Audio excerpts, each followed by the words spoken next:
दोस्तों आज की वीडियो में मैं आपको डेटा को अनपिवट करने का एक ऐसा तरीका दिखाने वाला हूं जो most of the Excel users नहीं जानते हैं।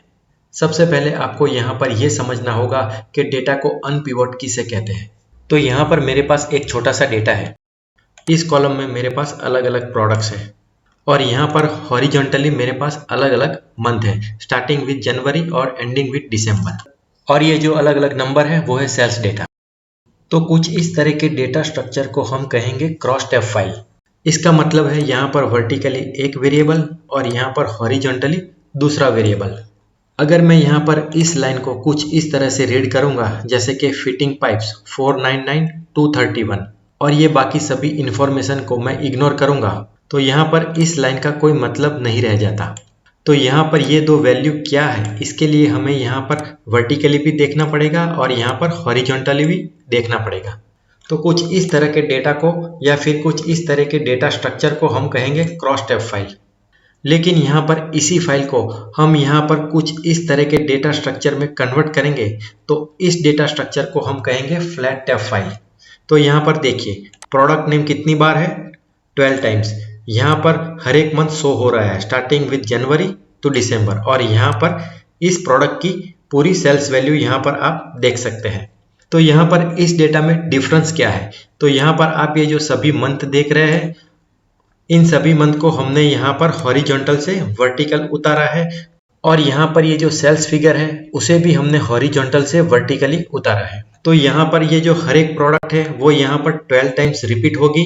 यहाँ पर सभी मंथ आप देख सकते हैं और इन सभी मंथ की रिलेटेड सेल्स वैल्यू भी आप यहाँ पर वर्टिकली देख सकते हैं।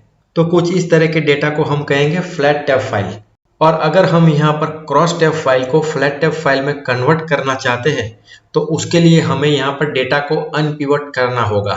और इस काम को करने के लिए जो मेथड मैं आज आपको इस वीडियो में दिखाने वाला हूँ वो एक्सक्लूसिव मेथड है। Most of the Excel user इसे नहीं जानते हैं। तो चलिए देखते हैं कि इसे कैसे किया जाता है। दोस्तों अगर आप यहाँ पर ये बात नहीं जानते हैं तो मैं आपको यहाँ पर बता देता हूँ कि हर एक एक्सेल शीट में दो वर्जन होते हैं पाइवट टेबल के। एक वर्जन होता है न्यू और दूसरा वर्जन होता है ओल्ड। तो हमें यहाँ पर पाइवट टेबल का ओल्ड वर्जन एक्टिवेट करना है और उसके लिए हमें यहाँ पर शॉर्टकट की प्रेस करनी है Alt D P। तो यहाँ पर आप ये जो विंडो देख रहे हैं वो है ओल्ड पाइवट वर्जन का विंडो और इसे ही हमें यहाँ पर यूज करना है। तो यहाँ पर आप ऑप्शन सिलेक्ट कर लीजिए मल्टीपल कंसोलिडेटेड रेंज। ऑप्शन यहाँ पर रहेगा पाइवट टेबल, नेक्स्ट करना है।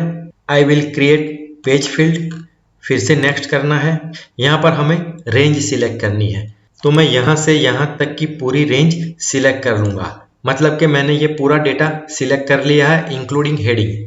इसे हमें यहाँ ऐड करना है, नेक्स्ट करना है।